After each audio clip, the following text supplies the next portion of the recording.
الحمد لله نحمده ونستعينه ونستغفره ونؤمن به ونتوكل عليه ونعوذ بالله من شرور أنفسنا ومن سيئات أعمالنا من يهده الله فلا مضل له ومن يضلله فلا هادي له ونشهد أن لا إله إلا الله ونشهد أن محمدا عبده ورسوله أرسله بالحق بشيرا ونذيرا. أعوذ بالله من الشيطان الرجيم. بسم الله الرحمن الرحيم. فسبح بحمد ربك وكن من الساجدين واعبد ربك حتى يأتيك اليقين. صدق الله العلي العظيم. وعن النبي صلى الله عليه وسلم أنه قال: للصائم فرحتان، فرحة عند فطره وفرحة عند لقاء ربه، أو كما قال النبي صلی اللہ تعالی علیہ وسلم. محترم سامعین خطبہ جمعہ، بزرگوں، نوجوان بھائیوں اور عفت ماں اور بہنوں، السلام علیکم ورحمۃ اللہ وبرکاتہ. اللہ رب العزت کا بابرکت مہینہ رمضان ہمارے اوپر سایہ فگن ہوا اور دیکھتے دیکھتے ہم سے رخصت ہو رہا ہے. کتنے خوش نصیب ہیں وہ لوگ جنہوں نے اس مہینے کی قدر کی اور اس مہینے میں محنت کی، جیسا کہ نبی اکرم صلی اللہ علیہ وسلم اس مہینے میں خوب محنت کرتے تھے. حدیث میں آتا ہے وہ شد مئزرہ، کمر کس لیا کرتے تھے. وہ ہستی جس کے اگلے پچھلے سارے گناہ معاف، وہ ہستی جس سے بہتر اس دنیا میں نہ کوئی پیدا ہوا، نہ ہے، نہ ہوگا. ہمارے دل کی رگوں کی گہرائیوں میں ایمان کا حصہ ہے. آپ صلی اللہ علیہ وسلم اتنی محنت کرتے تھے اس مہینے میں. جس نے محنت کی، مشقت کی، جس نے اس مہینے سے فائدہ اٹھایا، وہ خوش قسمت لوگ ہیں. جو غفلت میں رہے، جو سستی میں رہے، کاہلی میں رہے، یہ مہینہ ان کو آواز دے رہا ہے کہ ابھی کچھ ایام باقی ہیں، اس کی تلافی کر لو. دوستوں اور ساتھیوں، ہر رات اللہ رب العزت کی طرف سے یہ ندا اس پورے اسپیس میں گونجتی رہی، اس پورے فضا میں گونجتی رہی: یا باغی الخیر اقبل و یا باغی الشر اقصر. اے بھلائی کے چاہنے والے اور آگے بڑھ، اور آگے بڑھ. اے برائی کے چاہنے والے رک جا، اب بھی سنبھل جا. ہم میں سے کتنے لوگ ایسے ہیں جنہوں نے اس ندا کو سنا، اپنے روح کی آنکھوں سے اور روحانی دلوں سے، اور اپنی زندگیوں کو انہوں نے بدلا. اور یہ بھی ہم جانتے ہیں کہ اللہ رب العزت رمضان المبارک کی ہر رات میں آسمان دنیا پر تشریف لاتا تھا. اس رات پر وہ آتا ہے، تشریف فرما ہوتا ہے ہر رات، اور وہ دیکھتا ہے کہ کون ہے جو رات میں نیند کو تج کر کے میری عبادت و بندگی میں لگا ہوا ہے.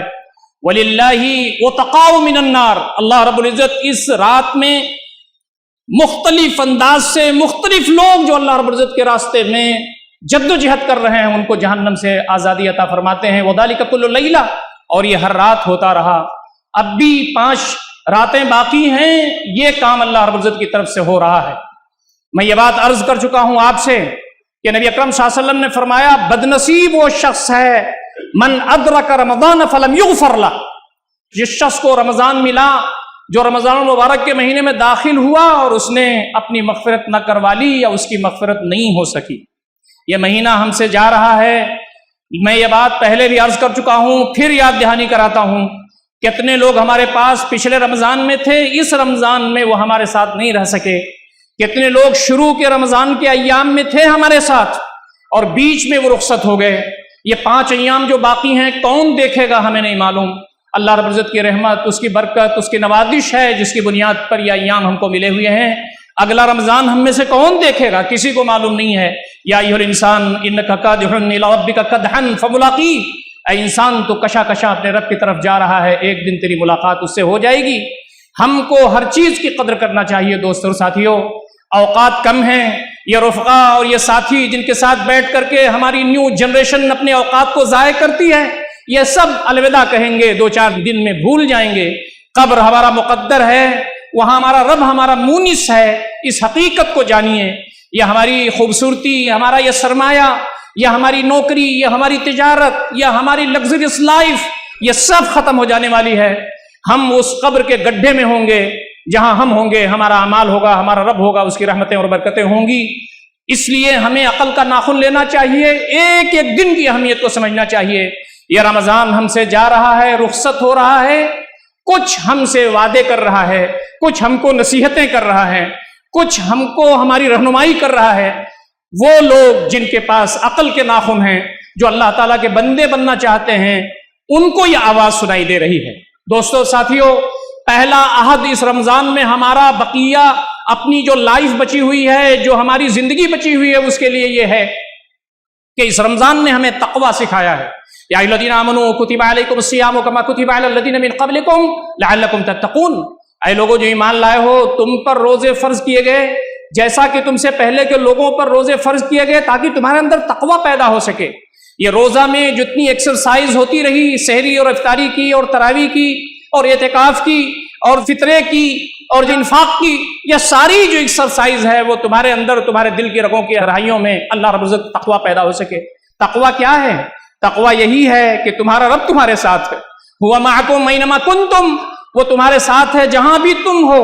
ان اللہ کان علیکم رقیبا، اللہ رب العزت تمہارے اوپر نگراں ہے، تمہیں دیکھ رہا ہے، تمہارا چلنا پھرنا، اٹھنا بیٹھنا، تمہارے روزگار، تمہاری ایکٹیویٹیز، تمہارے ریلیشن شپ، سب کو اللہ رب العزت دیکھ رہا ہے، اور ایک دن تمہیں اس کے سامنے حاضر ہو کر کے تمہیں اپنی ساری نعمتوں کا حساب دینا ہوگا۔ ثم لتسألن یومئذ عن النعیم، پھر ان ساری نعمتوں کا تمہیں اپنے رب کے سامنے جواب دینا ہوگا۔ تقوی کا مطلب یہ ہے کہ اگر ہم اللہ سے کم ڈرتے ہیں تو زیادہ ڈریں۔ تقوی کا مطلب یہ ہے کہ ہماری عبادات اچھی نہیں ہیں تو بہتر ہوں۔ تقوی کا مطلب یہ ہے کہ گھر میں ہمارے تعلقات ہمارے والدین کے ساتھ، بیوی بچوں کے ساتھ اچھے نہیں ہیں تو وہ بہتر ہوں۔ تقوی کا مطلب یہ ہے کہ پڑوسیوں کے ساتھ ہم نے ظلم و زیادتی کی ہے تو ان سے معافی ہم مانگیں۔ تقوی کا مطلب یہ ہے کہ ہمارے پاس قرضہ کسی کا ہے، ہم واپس نہیں کر رہے ہیں، زمین ہے جس پر ہڑپ کر لیا ہے، بہنوں کا حق ہے جو نہیں دے رہے ہیں، واجبات ہیں جو بندگان خدا سے متعلق ہیں، اس کو ہم نے صاف نہیں کیا ہے تو اس کو صاف کریں۔ کبھی بھی فرشتے اجل آ سکتا ہے اور ہماری روح قبض ہو سکتی ہے، ہم اللہ تعالیٰ کی بارگاہ میں حاضر ہو سکتے ہیں۔ تو تقوی کا مطلب یہ ہے کہ ہم اللہ تعالیٰ سے ڈریں کہ اللہ رب العزت ہم سے کیا کچھ پوچھ لے گا اور بندگان خدا کیا شکایت اللہ رب العزت کی بارگاہ میں ہماری کر دیں گے۔ اس سے ڈرتے رہنا یہ ہے تقوی، اس کے لیے ہمیں کوشش کرنا چاہیے۔ اور ہمیں یہ روزہ یہ بتا رہا ہے کہ تم نے رمضان بھر، چاہے کوئی تم کو دیکھ رہا ہو چاہے نہ دیکھ رہا ہو، چاہے تم جلوت میں ہو چاہے تم خلوت میں ہو، چاہے تم تنہائی میں ہو چاہے تم برسر بازار ہو، کہیں بھی تم نے ایک گھونٹ پانی کا، ایک قطرہ پانی کا اپنے حلق کے نیچے اس لیے نہیں نکالا کہ کوئی دیکھ رہا ہو نہ دیکھ رہا ہو، وہ دیکھ رہا ہے جو سب کو دیکھ رہا ہے۔ یہ اخلاص کی جو کیفیت ہے تمہاری زندگی میں ہمیشہ رہنی چاہیے، جو تمہارے زندگی کے ہر لمحات ہیں، صرف رمضان میں نہیں۔ یہ عبادت اللہ تعالیٰ کو بہت پسند ہے۔ اللہ تعالیٰ فرماتا ہے الصوم لی وانا اجزی بی، روزہ میرے لیے ہے، میں اس کا بدلہ دوں گا، خود بدلہ دوں گا۔ اس کا مطلب یہ ہے کہ ڈھیروں دوں گا، انسان نحال ہو جائے گا۔ اس کا مطلب یہ ہے کہ روزے سے کون ہے صرف میں جانتا ہوں۔ نماز پڑھتے ہیں لوگ، ایک دوسرے کو دیکھتے ہیں، زکوٰۃ دیتے ہیں تو کم سے کم وہ دیکھتا ہے جس کو دیا جا رہا ہے، حج کرتا ہے آدمی تو یہاں سے وہاں تک سارے لوگ دیکھتے ہیں، لیکن روزہ کون ہے کسی کو نہیں معلوم، صرف اللہ تعالیٰ کو معلوم ہے۔ اس کو کہتے ہیں اخلاص۔ ہمارے سارے اعمال اللہ رب العزت کے لیے ہو جائیں، یہ اللہ رب العزت چاہتا ہے دوستوں اور ساتھیوں۔ ورنہ یاد رکھیے، جس کے اندر تقوی نہیں ہو اس کے اعمال قبول نہیں ہوتے۔ انما یتقبل اللہ من المتقین، اللہ رب العزت جو تقربات ہیں، جو عبادات ہیں، جو اللہ تعالیٰ کی رات میں راستے میں اس کی بارگاہ میں سوغات ہیں، وہ عام لوگوں سے قبول نہیں کرتا۔ انما یتقبل اللہ من المتقین، اللہ رب العزت متقین سے ان کے اعمال قبول کرتا ہے۔ جس کے اندر تقوی نہ ہو، جس کے اندر خوف خدا نہ ہو، خشیت الہی نہ ہو، جواب دہی کا احساس نہ ہو، سینس آف رسپانسبلٹی نہ ہو، اس شخص کی عبادات، اس کی خدمات، اس کے تقربات اللہ رب العزت کی بارگاہ میں نہیں جاتے۔ اس لیے اب بھی موقع ہے ہم اپنے آپ کی اصلاح کریں، اپنی دل کی دنیا کو بدلیں۔ دوستوں اور ساتھیوں، ہماری بہت ساری عبادات ایسی ہیں، چلتے پھرتے اٹھتے بیٹھتے، جس کو ہم اچھا کام سمجھتے ہیں، لیکن اس میں دکھاوا کا پہلو آ جاتا ہے۔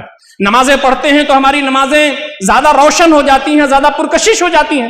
نبی اکرم صلی اللہ علیہ وسلم فرماتے ہیں یاتی علیکم الزمان یطیل الرجل صلاته لنظر الرجل الیہ، آدمی نماز پڑھ رہا ہوگا، ایک زمانہ ایسا آئے گا کہ آدمی مسجد میں یا اپنے گھر میں نماز پڑھ رہا ہوگا، لوگ اس کو دیکھ رہے ہیں اس لیے اپنی نماز کو لمبی کر دے گا۔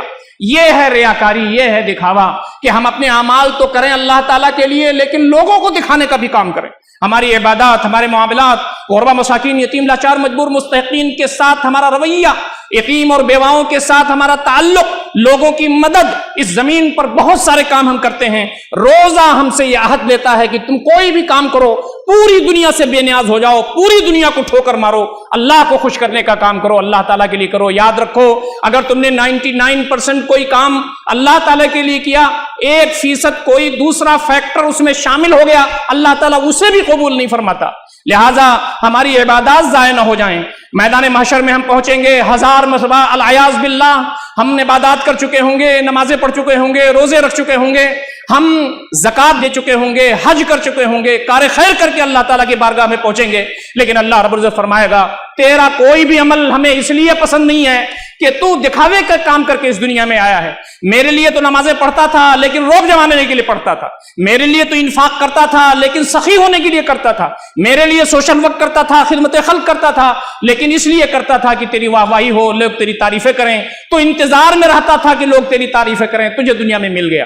یہ رمضان کا پیغام ہے کہ ہماری جتنی بھی زندگی میں ایکٹیویٹیز ہو رہی ہیں وہ سب اللہ تعالیٰ کے لیے ہو. قل صلاتی و نسکی و محیا و مماتی للہ رب العالمین. میرا جینا، میرا مرنا، میری بدنی عمارتیں، میرے مراسم عبودیت سب میرے رب کے لیے ہیں. کسی بھی ادنا شائبے کے بجائے ہم یہ سمجھتے ہیں کہ بتوں کے سامنے سر جھکا دینا شرک ہے، ہم یہ سمجھتے ہیں کہ غیر اللہ کے سامنے سر جھکانا شرک ہے، ہم یہ سمجھتے ہیں کہ غیر اللہ کے لیے ذبح کرنا شرک ہے. یہی شرک نہیں ہے. فرمایا من صلی یرائی فقد اشرک ومن صام یرائی فقد اشرک. جس نے نماز پڑھا دکھاوے کے لیے اس نے شرک کیا، اس لیے کہ اللہ تعالیٰ کے ساتھ اس نے دوسرے کو شریک فرمایا. اور جس شخص نے روزہ رکھا من صام یرائی فقد اشرک، جس نے روزہ رکھا دکھاوے کے لیے اس نے شرک کیا. یہ رمضان کا سب سے ابھرا ہوا پیغام ہے کہ ہم آئندہ کی اپنی زندگی میں اللہ رب العزت کو خوش کرنے کا کام کریں گے، دکھاوے کا کام نہیں کریں گے.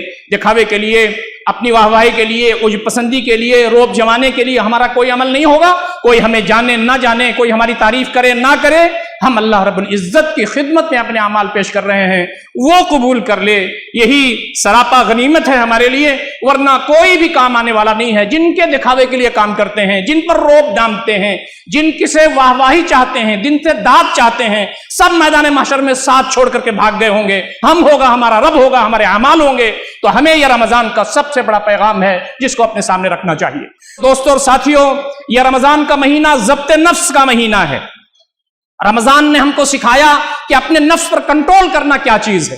تو ہم نے سیکھا کہ جب ہم چاہتے تھے ہم نے کھانا اپنے جسم کو دیا، جب ہم نہیں چاہتے تھے ہم نے جسم کو کھانا نہیں دیا. اور اس کی بنیاد تھی اللہ رب العزت کی رضا. اللہ تعالیٰ نے کہا کھانا نہ کھاؤ، ہم نے نہیں کھایا. نفس نے کہا بھوک لگی ہوئی ہے، نفس نے کہا پیاس لگی ہوئی ہے، نفس نے کہا بہت ساری خواہشات ہیں. ہم نے کہا اے شترے بے مہار، اے بغیر نکیل کے اونٹ، بغیر نکیل کے گھوڑے، میں تجھے لقام کستا ہوں، تجھے میرے تابع ہونا پڑے گا. انسان کے اندر جو نفس موجود ہے، جس کے اندر شہرت کی خواہش، جس کے اندر کھانے کی خواہش، پینے کی خواہش، جس کے اندر منصب کی خواہش، جس کے اندر واہ واہی کی خواہش، جس کے اندر اپنے آپ کو دکھانے کی خواہش، مال کی خواہش، اسباب کی خواہش، کیریئر کی خواہش، اس دنیا میں جانے کتنی خواہشات ہیں جو انسان کے دل و دماغ میں بھری ہوئی ہیں. یہ نفس اس کو کنارے لے جاتا ہے اور اس کو اللہ رب العزت کے اعمال سے اور اس کی خوشنودی سے غافل کر دیتا ہے. تو کہا اپنے نفس پر کنٹرول حاصل کرو. یہ رمضان کا مہینہ تم کو پیغام دیتا ہے کہ تم نے جیسے پورے مہینے اپنے نفس پر کنٹرول کیا، اللہ تعالیٰ نے جو حرام کردہ چیزیں فرمائی ہیں اس سے رک جاؤ. اللہ رب العزت نے جو اچھی چیزیں تمہارے لیے کرنے کے لیے کہی ہیں اس کو شوق اور ذوق سے، ثواب کی نیت سے کرو. آپ نے یہ حدیث بار بار سنی ہوگی، من صام رمضان ایمانا واحتسابا غفر له ما تقدم من ذنبه. مطلب کیا ہے اس کا؟ مطلب اس کا یہی ہے کہ اگر ہم نے اپنے نفس پر قابو حاصل کرتے ہوئے ایمان کی حالت میں اللہ کو خوش کرنے کے لیے کام کیا تو ہمارے پچھلے گناہ معاف ہوں گے. اگر کوئی دوسرا فیکٹر ہوا تو یہ چیز نہیں ہوگی. ہم تمام کو اپنے نفس کو کنٹرول میں کرنا ہے. دو ہمارے پاس دشمن ہیں انسان کی زندگی میں جو اس کی زندگی کو کھا جاتے ہیں، جو اس کے سکون کو کھا جاتے ہیں، جو اس کی عبادات کو کھا جاتے ہیں، جو اس کی زندگی کو اجیرہ بنا دیتے ہیں. اللہ رب العزت نے فرمایا کہ وہ دشمن ہیں، دو دشمن. ایک شیطان ہے، ان شیطان لکم عدو مبین، شیطان تمہارا کھلا ہوا دشمن ہے. اللہ رب العزت نے فرمایا شیطان کو قید کر دیا جاتا ہے. اس کا مطلب یہ ہے کہ حالات بہتر ہو جاتے ہیں، نورانی کیفیت ہو جاتی ہے، اللہ تعالیٰ کی رحمتوں اور برکتوں کا فیضان ہوتا ہے، لوگوں کو کام کرنے کے لیے آمادگی آ جاتی ہے. شیطان تو لو پروفائل میں چلا جاتا ہے، لیکن انسان کے اندر ایک نفس ہے جو شیطان کا چیلا ہے، جو شیطان کا ایجنٹ ہے، جو انسان کے اندر رہتے ہوئے انسان کی غداری کرتا ہے، تو فرمایا گیا کہ اس کو کنٹرول میں تم کرو. وما ابرئ نفسی ان النفس لامارۃ بالسوء، میں اپنے نفس کو بری قرار نہیں دیتا، نفس تو برائیوں کی طرف لے جانا والا ہے، یہ نفس ہلاکت میں ڈالتا ہے. ایک غزوے سے نبی اکرم صلی اللہ علیہ وسلم تشریف لا رہے تھے، جہاد سے آ رہے تھے، تلواریں چلا کر کے آ رہے تھے، دشمن کو شکست دے کر کے آ رہے تھے. آپ نے فرمایا ہم جہاد اصغر سے آ رہے ہیں جہاد اکبر کی طرف. صحابہ نے کہا اللہ کے نبی صلی اللہ علیہ وسلم اس سے بڑا کون سا جہاد ہے؟ کہا یہ نفس کا جہاد ہے جو تمہیں غلطیوں کی طرف لے جاتا ہے، ماں کی نافرمانی کی طرف، باپ کی نافرمانی کی طرف، تمہیں رزق حلال سے رزق حرام کی طرف لے جاتا ہے، تمہارے اندر طرح طرح کی خواہشات پیدا کرتا ہے، اس کو نکیل دو. ہم نے رمضان میں یہ سیکھا ہے، رمضان ہم سے یہ عہد لیتا ہے کہ ہم پوری زندگی اپنے نفس کو کنٹرول میں رکھیں گے، کبھی بھی وہ کام نہیں کر سکتے جو اللہ تعالیٰ کو ناپسند ہو. اللہ تعالیٰ کے حدود کا خیال کریں گے، اللہ تعالیٰ کے حلال و حرام کا خیال کریں گے، جائز و ناجائز کا خیال کریں گے، اور اللہ رب العزت کے دین پر چلتے ہوئے اس حال میں اس دنیا سے جائیں گے کہ اللہ رب العزت ہم سے خوش ہو جائے. اس کو ہمیشہ یاد رکھیے گا. یہ رمضان تو جا رہا ہے لیکن نصیحت کر کے یہ جا رہا ہے. دوستو اور ساتھیوں، تیسری چیز جو ہمیں رمضان ایک سوغات کی طرف سے، ایک نصیحت کی طرف سے دے رہا ہے، اور ہم یہ عہد کرتے ہیں کہ یہ رمضان ہم تمام کو قرآن مجید یاد دلا کے جا رہا ہے. یہ پورا مہینہ اس لیے بابرکت ہوا ہے کہ اس میں قرآن مجید نازل ہوا ہے. یہ قرآن مجید وہ کتاب ہے جو دلوں کو بدلتی ہے، جو زندگیوں کو بدلتی ہے. انا انزلناه في ليلة القدر شهر رمضان الذي انزل فيه القرآن هدى للناس وبينات من الهدى والفرقان. یہ رمضان کا مہینہ جس میں قرآن نازل ہوا، وہ شب جس میں قرآن مجید نازل ہونا شروع ہوا، وہ 83 ایئرس کی عبادت سے زیادہ اللہ رب العزت نے اس کو بہتر بنا دیا. وجہ کیا تھی؟ قرآن تھا.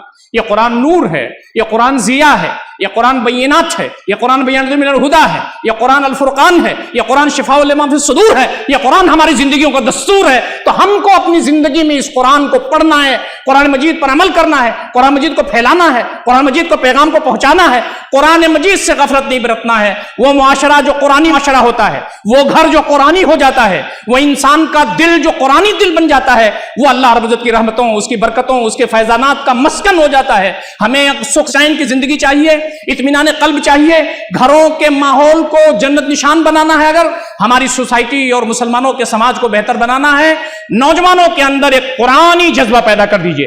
ہماری جو جنریشن ہے وہ قرآن مجید پڑھے، قرآن مجید سمجھے، قرآن مجید پر غور کرنے کی فکر کرے، قرآن مجید کو اپنی زندگیوں میں نافذ کرے. ہماری خواتین یہاں ہزاروں کی تعداد میں آج اس جمعے کو خطبے کو سن رہی ہیں. میں ان سے کہنا چاہتا ہوں، اور مجھے معلوم ہے کہ خواتین بڑے ذوق و شوق سے قرآن پڑھ رہی ہیں، سمجھ رہی ہیں، بہت سارے کورسز وہ کر رہی ہیں، تجوید کی کلاسز وہ لئی ہیں، اور وہ ترجمے کی کلاسز پڑھ رہی ہیں، تدبر وہ کر رہی ہیں. آج اچھی خواتین الحمدللہ ہمارے درمیان تیار ہو رہی ہیں. ہمارے نوجوان لڑکوں کو اور نیو جنریشن کے بچوں کو بھی تیار ہونا ہے، ہماری بچیوں کو بھی تیار ہونا ہے. ہم اپنے بچوں کو قرآنی بچہ بنا کر کے اس دنیا سے رخصت ہوں. ہمارے بوڑھوں کی یہ ذمہ داری بن جائے کہ ہم ان کو بتائیں کہ اللہ رب العزت کی کتاب جو ہمارے پاس آئی ہوئی ہے کتنی عظیم شان ہے. ان اللہ یرفع بہذا الکتاب اقواما ویضع بہ آخرین. اللہ رب العزت اس قرآن مجید کے ذریعے قوموں کو اوپر اٹھاتا ہے اور اس کو چھوڑ دینے کے نتیجے میں قوموں کو نیچے گرا دیتا ہے. تو ہماری ذمہ داری بنتی ہے کہ ہم قرآن مجید سے چمٹے رہیں. نبی اکرم صلی اللہ علیہ وسلم اس دنیا سے جا رہے تھے تو آپ نے فرمایا ترکت فیکم امرین لن تضلوا ما ان تمسکتم بہما کتاب اللہ و سنتی. میں اس دنیا سے جا رہا ہوں لیکن دو چیزیں تمہارے درمیان چھوڑ کر کے جا رہا ہوں، اگر تم اس کو مضبوطی سے پکڑے رہو گے تو کبھی گمراہ نہیں ہو سکتے. ایک اللہ کی کتاب ہے اور دوسرا میری زندگی ہے جو قرآن مجید کا ایکسپلیشن ہے، جو قرآن مجید کی تعبیر ہے اور تشریح ہے. تو دوستو یہ قرآن مجید ہمارے ہاتھوں میں ہوگا تو کبھی بھی ہم گمراہ نہیں ہو سکتے. قرآن مجید کو پڑھیے. اگر آپ پڑھنا نہیں جانتے ناظرات سیکھیے، ناظرات سیکھا ہے تو تجوید سیکھیے، قرآن مجید کو اچھا پڑھیے. فَاقْرَؤُوا مَا تَيَسَّرَ مِنَ الْقُرْآنِ. قرآن مجید کو سمجھیے. وَلَقَدْ يَسَّرْنَا الْقُرْآنَ لِلذِّكْرِ فَهَلْ مِن مُدَّكِرٍ.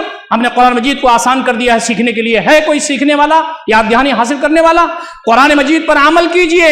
نبی اکرم صلی اللہ علیہ وسلم کے بارے میں حضرت عائشہ رضی اللہ تعالیٰ عنہ فرماتی ہیں کَانَ خُلُقُهُ الْقُرْآنُ. نبی اکرم صلی اللہ علیہ وسلم کے اخلاق، برتاؤ، زندگی کے شب و روز تو قرآنی تھے. لقد کان لکم فی رسول اللہ اسوۃ حسنہ.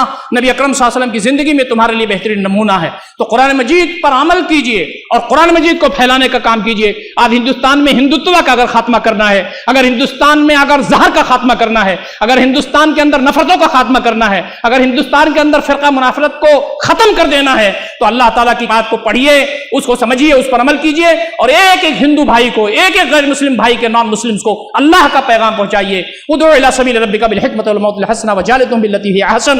اللہ رب العزت کے دین کی طرف حکمت سے بلائیے. نبی اکرم صلی اللہ علیہ وسلم فرمایا بلغوا عنی ولو آیہ، میری جانب سے پہنچا دیجئے چاہے ایک آیت کیوں نہ ہو. آپ کو ایک آیت معلوم ہے، اپنی کمپنی میں، اپنے آفس میں، اپنے اسکول میں، کہیں بھی اپنے سماج میں کسی غیر مسلم بھائی کو، کسی غیر مسلم نوجوان کو ایک آیت بچائیے، اللہ تعالیٰ کے دین کی طرف آئے گا، وہ سمجھے گا. اگر وہ اللہ تعالیٰ کے دین کی طرف آ گیا تو جنت پکی ہے ہماری اور آپ کی. آپ نے حضرت علی رضی اللہ تعالیٰ عنہ سے کہا تھا یا علی لا یہدی اللہ بک رجلا واحدا خیر لک من الدنیا وما فیہا، اے علی تمہارے ذریعے سے اگر ایک انسان اللہ تعالیٰ کے دین کی طرف آ جائے یہ دنیا و ما فیہا سے بہتر ہے، تمہارے لیے جنت کے راستے ہموار ہو گئے. دوستو قرآن مجید کو اپنے دلوں کا ربیع بنائیے، بہار بنائیے، اللہ رب العزت کے دین کو عام کرنے کی فکر کیجیے. رمضان المبارک ذاتے جاتے ہم سے کہتا ہے ہم نے بڑی نفلیں پڑھی ہیں، ہم نے نفلیں پڑھی ہیں، ہم نے تہجد پڑھا ہے، ہم نے تراویح پڑھی ہے، ہم نے بہت ساری تلاوت کی ہے، ہم نے اللہ رب العزت کے تقرب کے لیے کام کیا ہے. یہ مہینہ ہم تب کو بتاتا ہے کہ ہم نوافل کا جو اہتمام ہے اس کو بند نہ کریں گے.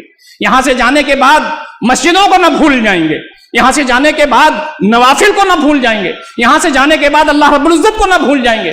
فرمایا نوافل کا یہ درجہ ہے کہ یتقرب العبد الی بالنوافل حتی احبہ، بندہ نوافل کے ذریعے مجھ سے قریب ہوتا چلا جاتا ہے یہاں تک کہ میں اس کو اپنا محبوب بنا لیتا ہوں. فاذا احببتہ، جب اس کو اپنا محبوب بنا لیتا ہوں، کنت بصرہ الذی یبصر بہ، میں اس کی آنکھ ہو جاتا ہوں جس سے وہ دیکھتا ہے. وسمعہ الذی یسمع بہ، اس کا میں کان ہو جاتا ہوں جس سے وہ سنتا ہے. ویدہ التی یبطش بہا، میں اس کا ہاتھ ہو جاتا ہوں. ورجلہ التی یمشی بہا، اس کا پیر ہو جاتا ہوں جس سے وہ چلتا ہے. لئن سألنی لأعطینہ، اگر مجھ سے مانگتا ہے تو میں اس کو ضرور دیتا ہوں. ولئن استعاذنی لأعیذنہ، میری پناہ میں آنا چاہتا ہے تو میں اس کو پناہ میں اپنی لے لیتا ہوں.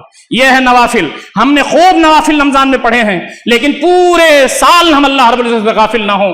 نوافل کی سوغات دیں.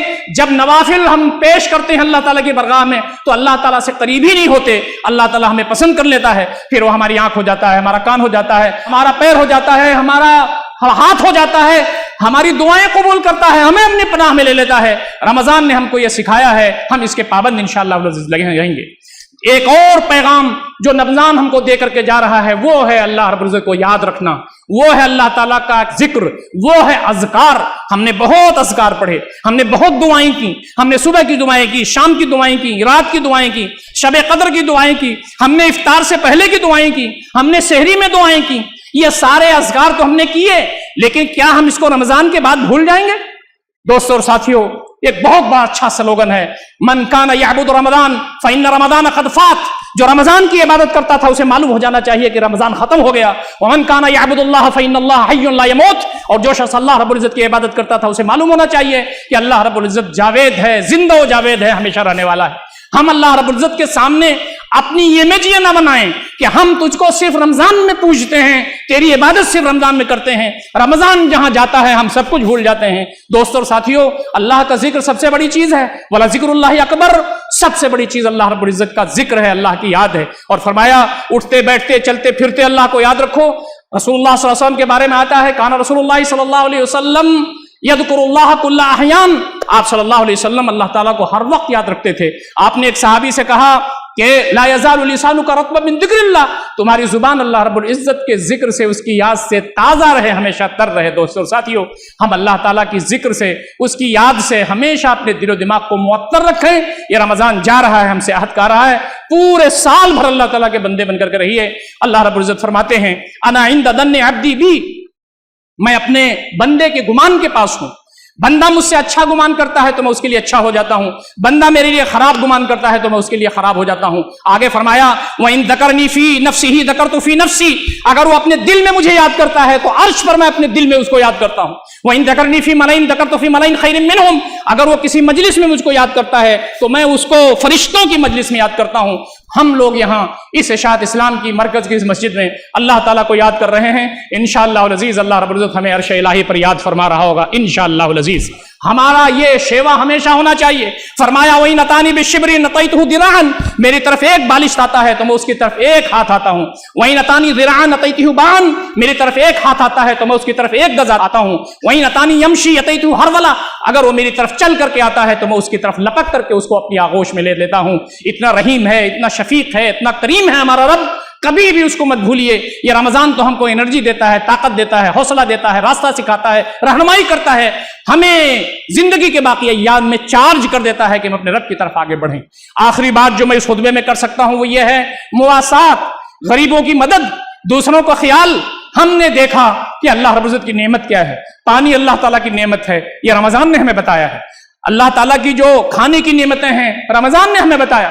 کتنے لوگ ایسے ہیں جن کو پانی میسر نہیں ہے, کتنے لوگ ایسے ہیں جن کو بہترین کھانا میسر نہیں ہے, کتنے لوگ ایسے ہیں جن کو ضروریات زندگی میسر نہیں ہے. نبی اکرم صلی اللہ علیہ وسلم فرماتے ہیں تم کسی کو افطار کرا دو, تم کسی کو کھانا کھلا دو تو تمہارا مقام کتنا بلند ہو جاتا ہے. یہ صرف رمضان میں نہیں ہے بلکہ غربا, مساکین, یتیم, لاچار, مجبور, مستحقین کی خدمت پوری زندگی کیجئے. اللہ تعالیٰ کے بندوں کی خدمت کرنے والا گویا اللہ سے قریب ہوتا ہے. واللہ فی عون العبد ما کان العبد فی عون اخیہ. اللہ تعالیٰ اپنے بندے کی مدد میں ہوتا ہے, بندہ اگر اپنے بھائی کی مدد میں ہوتا ہے. تو یہ رویہ ہمارا بہتر ہونا چاہیے. آج یتیم موجود ہیں جن کا کوئی سہارا نہیں ہے, بیوائیں موجود ہیں جو کڑ رہی ہیں اپنے ہاں, کا جو مستقبل ہے وہ تابناک ہونے کے بجائے اندھیرا چھا گیا ہے ان کے مستقبل میں. کسی یتیم کے سر پر ہاتھ رکھ دینا, کسی بیوہ کی ضرورت پوری کر دینا, غربا اور مساکین کا خیال رکھنا اور مستحقین کی دادرسی کرنا اور لوگوں کے کام آنا, یہ مواسات کا مہینہ ہمیں یہ بتاتا ہے کہ یہ پیغام اور یہ کام آپ کو بھولنا نہیں ہے, کرتے رہنا ہے. دوستو اور ساتھیوں, میں اس سے اگر اس ٹاپک کو جوڑ دوں تو بالکل ریلیونٹ ہوگا کہ آج یوم القدس کا دن پورے دنیا میں منایا جا رہا ہے. رمضان کا جو آخری جمعہ ہے یہ یوم القدس کے نام سے پوری دنیا میں منایا جا رہا ہے, اور آج بھی اس وقت منایا جا رہا ہے. ہمارے عیسائیوں کے نوجوان بچے, اسٹوڈنٹس اس وقت باہر کچھ جو آپ کو نظر آ رہا ہے یہ اسی کی ہم آہنگی میں ہے. ہم یہ بتانا چاہتے ہیں کہ ظلم جو دنیا کے آنکھوں میں جھونک کر کے ظلم کیا گیا اور فلسطینی بھائیوں سے ان کی زمین کو کھینچ کر کے اور ان کو اپنے گھروں سے نکال کر کے ڈھکیل دیا گیا ریت کے صحراؤں میں اور ان کے خیموں میں, اور آج ان پر 3-4 نسلیں گزر گئیں. یہ جو امریکہ انصاف کا علمبردار ہے, جو جا کر کے ویٹو کرتے ہیں یونائٹڈ نیشن آرگنائزیشن میں, وہ یہ بتانا چاہتے ہیں کہ ہم بچوں کے قاتل ہیں, وہ بتانا چاہتے ہیں ہم خواتین کے قاتل ہیں, وہ بتانا چاہتے ہیں کہ ہم لوگوں کو ظلم اور ذاتی کی بنیاد پر ان کے گھروں سے نکال کر کے بے گھر کرنے والے ہیں. وہ یہ بتانا چاہتے ہیں کہ ہمارا جو مذہب کے نام پر ہمارا جو کلچر ہے, ہماری جو تہذیب ہے, ہمارا جو اخلاق ہے وہ یہ. آج آپ دیکھیں غزہ میں تقریباً 33,000 سے زیادہ لوگ شہید ہو گئے ہیں. وہاں بچوں کی جو شہادت ہے وہ بہت بڑی تعداد کی ہے, خواتین شہید ہو گئے. کتنی ایسی مائیں ہیں جو سسک رہی ہیں, بلک رہی ہیں. گھر لاکھوں لوگوں کے تباہ ہو چکے ہیں. وہاں پر پانی نہیں ہے, وہاں پر کھانا نہیں ہے. لوگوں نے جانوروں کا جو کھانا تھا وہ کھایا, وہ بھی ختم ہو گیا. پتے چبائے, لوگوں نے درخت کی چھالیں دبائی, اپنے بچوں کو انہیں دینے کے لیے کچھ نہیں تھا. دودھ پیتے ہوئے بچے کو دودھ نہیں ملا. دنیا کی آنکھوں کے سامنے یہ ہوا. یہ جو ظالم ہیں, یہ جو جابر ہیں, یہ جو انسانیت کے ناسور ہیں, یہ جو انسانیت کے ظالم ہیں, جنہوں نے بتا دیا ہے کہ اس زمین پر نہ تو عیسائیت چلنے والی ہے, نہ تو یہودیت چلنے والی ہے, نہ دنیا کا کوئی ازم چلنے والا ہے. چلنے والا ہے تو وحدہ لا شریک کا وہ نظام چلنے والا ہے, جس کے علمبرداروں نے وہاں یہ دکھا دیا کہ ہمارے پاس پانی نہیں ہے تو کچھ بھی نہیں, ہمارے پاس کھانا نہیں ہے تو کچھ نہیں, ہمارے لوگ شہید ہو گئے ہیں تو کچھ نہیں, ہمارے ساتھ اللہ رب العزت ہے. جب تک آزمائشیں وہ لکھے ہوئے ہم ڈٹے رہیں گے, جمے رہیں گے. یہ وہ جذبہ ہے جو ہمارے سامنے ہونا چاہیے.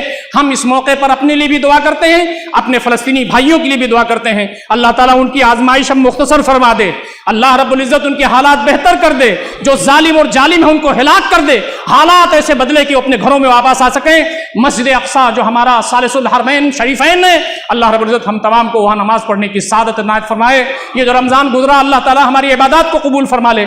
ہم تمام کو پورے مہینے نہیں بلکہ پورے سال مسلمان رہنے کی توفیق عنایت فرمائے. اللہ تعالیٰ ہمیں اس بات کی توفیق عنایت فرمائے کہ ہم والدین کے ساتھ اچھا سلوک کر سکیں, اپنی بیوی اور بچوں کے ساتھ اچھا سلوک کر سکیں, رزق حلال کما سکیں, اس رمضان سے جو کچھ سیکھا ہے انہیں انجام دے سکیں. اللہ تعالیٰ ہم تمام کی دعائیں قبول فرمائے. اللہ رب العزت ان یہ باتیں جو کہی گئی ہیں ان ساری باتوں پر غور فکر کرنے اور عمل کرنے کی ہمیں توفیق عنایت فرمائے. اقول قولی ھذا استغفر اللہ لی ولکم اجمعین واستغفروہ انہ هو الغفور الرحیم وآخر دعوانا ان الحمد للہ رب العالمین.